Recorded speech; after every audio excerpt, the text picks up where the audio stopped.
You know, guys, I can't believe we're actually incoming college sophomores. Because it was crazy how just like a few years ago we were stressing about the college admission process and stuff. Yeah, but I guess those stressful times have let us go into such great universities, both here and abroad. True, true, true. And speaking of great universities, saying that you're from an Ivy League university alone is an immediate eye popper. Like, For good just saying. reason, bro. I wonder who is this Ivy League person we're talking about.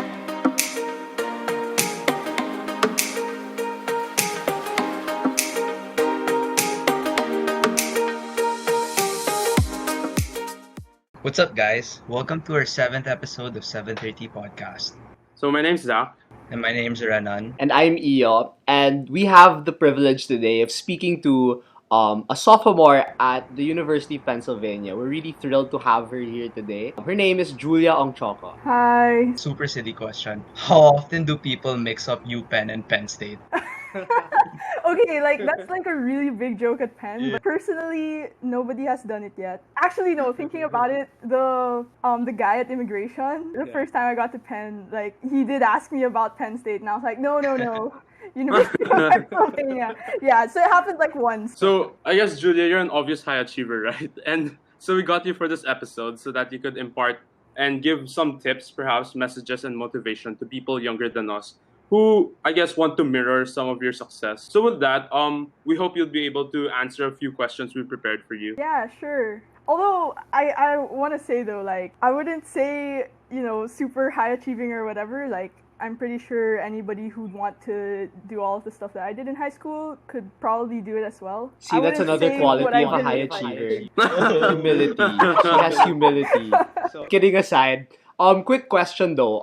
What are you taking up at UPenn right now? So right now I'm planning to major in cognitive science with a concentration in computing. So computing, is that like coding also? Yeah, so it's mostly like a mix of Ooh. computer science with like psychology. So like I know COVID like cut your freshman year short at UPenn, and I know that must have been so devastating. But like, how was your freshman experience so far? I think it was a very rocky ride. I think I don't know. I can't speak for everybody who's an international student, but definitely like at the start, it was a big adjustment. Being in America alone, and like I didn't really know anybody else in the East Coast. Like most of my econ batchmates were in the West Coast, so yeah. And aside from that, it's just tough, being in a new place. Yeah. But then it got better definitely, and in spring, like I was really enjoying Penn, and then coronavirus just had to come in. Yeah. But yeah, freshman year was pretty crazy, and I learned so much, and there was a lot of self-discovery, self-reflection. I think I learned a lot about myself in comparison to like who I was in high school. Yeah. Could you weigh and list down the pros and cons of your university and like your university life? Not list down the one, but like I mean, you know what it is, no? You know Yeah. what it is. Formal. Yeah. I think if you ask any Penn student, like the first con that they'd say for Penn is this very pre-professional environment. Like there's a lot of pressure to have a good job and to get into good clubs that will get you into those jobs and things like that. That sort of mentality of, networking and things. Nah, I think it's okay. Like I think it could be a good thing. Also, like meeting a lot of people and everyone's really open to networking, like and coffee chats and all of that. It's really great. But at the same LinkedIn time, coffee chats. yeah, yeah, like everybody's reaching out to each other, and then like you'll meet somebody in like a career fair, and they're like, "Oh, we should have a coffee chat sometime." So like you have up to 10 coffee chats in a week because everybody's so into that. Pros of my university, definitely just like the diversity is one. It's crazy. There's like people from all over the U.S., all over the world, and who have such different experiences. And I think for me personally, like I really enjoy hearing the stories of people and getting to know people from different backgrounds. Like, I find that so interesting. Another would be probably like the classes.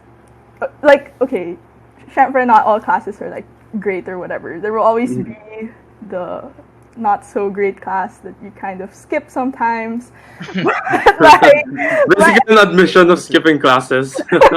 Yeah, Yeah, I please. mean, okay, but not always. I don't cut class. Yeah, but there have been some really great classes that have taught me so much, and like the professors are super open to questions, and the classmates I've had, like our discussions are super mind blowing. I think that's also part of like in fall in the first semester, I was questioning a bit. I was like, oh my gosh, am I really right to be here or something? I mean, these people are all so smart, stuff like that.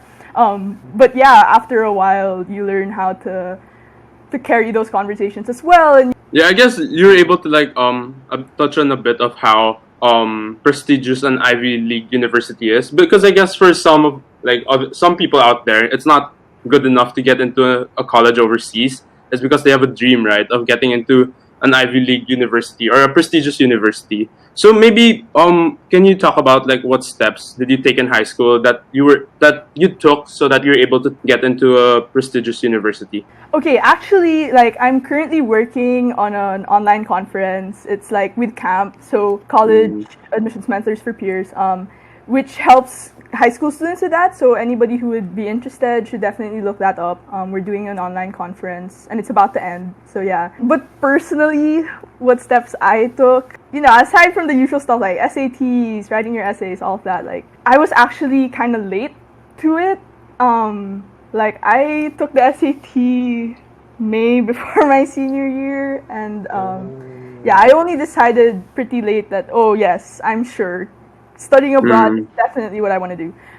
Yeah, most of the activities I had, it was really just because I liked them a lot and enjoyed them. So I did archery and competed a lot internationally and locally, and it was just because I liked it, and I was so competitive, and it like sparked the competitive side of me. And then for like dramatics, like I was into that since grade 7, and then my nonprofit stemmed from like my work with Red Cross, and because I really liked Grey's Anatomy, and I wanted to sort of be a doctor, but it takes too long. So Red Cross and trying to be a first aider was how I got to that. It wasn't sort of a big master plan to study abroad. Do you still do archery and theater? So theater, yeah, I took an intro to acting class actually in my first semester. It was a class I super enjoyed. Yeah, but archery has taken a bit of a backseat when I was at Penn. Although definitely the trying to stay healthy and fit, I tried to keep that. It's a bit hard right now during quarantine. But then now that I'm back in the Philippines, like I have my bow and I have my equipment and I get to shoot a bit at home. Not really super seriously, but like just getting to stay in shape is nice. But yeah, not at Penn. It's kind of tough finding an archery range in Philadelphia. I can imagine how difficult it is. Okay, speaking of which, you mentioned your non-profit, the one you started in I started it, or sort of the concept came a bit before junior year.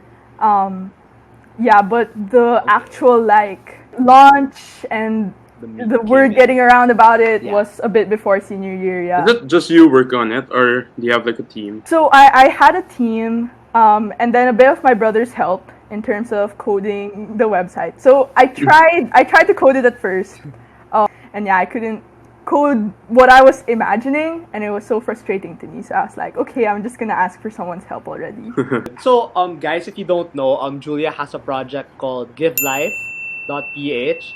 Could you tell the viewers a little bit more about your project? What you guys so do? the idea, like I mentioned, it came from when I started like getting into Red Cross and tried being a first aider, and I was talking to some of the instructors, and they were talking about how hard it is to, get blood donations and at the same time find all those matches and things like that.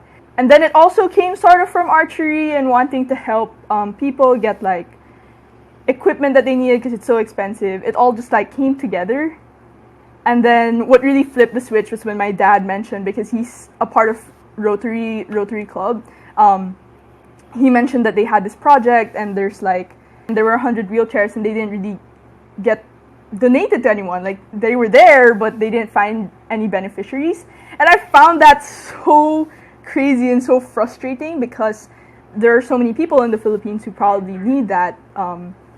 need those wheelchairs, need all of these donations, but it's not really finding a place. So Give Life is basically just a middleman that serves to connect the donors and the beneficiaries. So we have our partners and we have all these donations, and then people come in and give requests, and then we match them together. In one of the radio interviews I did before, the host was like, "Oh, so it's like a dating website, but donors and beneficiary." Yeah, and then I was like, basically, yeah, we match the donors and the beneficiary. Dating up for a cause. That's a great tagline. At the start, it was just the basic website that I tried to code, and after a while, we launched it, and I tried to get the word around and push it in newspapers and go in interviews and things so that people would start making requests. And then once people started making requests, it just kept going. It's really great hearing the stories of people that we helped and getting to know what they think and what their experiences are. And it's nice knowing that we were able to help people, because since it's mostly an online platform, you don't really hear that much. But then sometimes I get to meet them and it's really nice. And they tell me this wheelchair really means a lot. And I think hearing all of their stories is definitely super duper inspiring and really motivates you to want to do more, right? Yeah. So I guess why don't we like backtrack a bit? Do you wish you did anything differently back in high school? Like maybe you have like a few regrets or things you want to tweak? I think high school is a big adventure. I think there are definitely some regrets. I mean, studying harder for a few things or not making some mistakes. Like, there were definitely times that I, as a leader, made a lot of mistakes, and you know, my mentality of what leadership is or how a student should be was definitely not the same as it is now. But I definitely think like all of those mistakes, even though I'd want to take them back and like I do have a bit of some regrets of things I've said. Sometimes I want to take them back, but I think I've learned so much from it also that I think it was a bit necessary, that I low-key don't regret it as much. And like I'm friends with all of those people now, and it's all good. So maybe my regret would be just in senior year, like not making the most out of it. Like, you guys understand, it's like you get so caught up in college admissions and in trying to get your grades up and all of the logistic noise that you're like, you don't really notice that, oh wow, I only have a few more months with my friends who I've been with for so many years. And then in college, you realize you're looking for the same conversations you had in high school, and it's so hard to find because the people you meet in college, you've just met them for a semester, and it's not like you're gonna have heart-to-heart crying conversations with people you've only met for a semester, right? Like, it's not as easy, and yeah, I think that's definitely a regret that I have. Yeah. Speaking of your leadership, I just had a like quick memory now, but like I remember you were the president in grade 9. I remember too. Yeah, our classes had a soiree. I remember that. Yeah, I remember. I was definitely very awkward. I definitely have regrets. A lot has changed, so don't worry. Thank you. That makes me feel better, Ayo. We've both grown up. We have. Oh, only you guys? What about Zach and I? No, you guys are still children. No, I'm just kidding. That's definitely the only thing I remember. When you messaged me, I was like, wait, this guy. Yeah, that's the only reason I kind of replied. I was like, not. If you were to offer some advice to fellow college students or people, prospective international college students out there, what would you tell them? This is a great question. Before I started college, I had this really big fear of like, oh my gosh, I'm not gonna have any friends, I'm not gonna know anybody, I'm gonna spend my birthday alone, stuff like that. And I was telling my friend about it, and she told me a really great piece of advice. She was like, Julia, you know, I feel like kind people in general get friends. And I was like, yeah.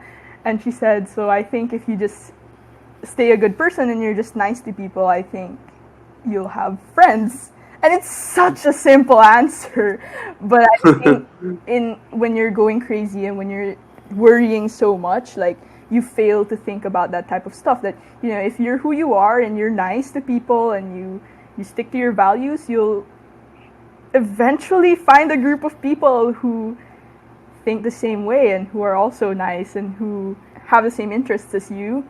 And it's not always going to be super great all the time, but you just have to wait for it. So, thank you so much, Julia. And this episode is packed with so much valuable information, and you're a real inspiration to a whole lot of incoming college students out there, and even the current college students. We all wish you the best. And if you'd like to check out Julia's project, do check it out in the caption. We'll be linking her NGO project too. Thank you guys Thank for you. having me. That was such a dope episode, man. Yeah, dude. And maybe if we had this video a few years back, we'd probably end up in UPenn. Yes, sir. Honestly. But, OBF, of course. Wow, scoop, right? We hope all of you enjoyed the episode. And thank you once again for tuning in to 7:30 Lectures. We'll be posting a lot of more stuff soon, so don't forget to like and follow us at 7:30 Lectures on both Facebook and Instagram.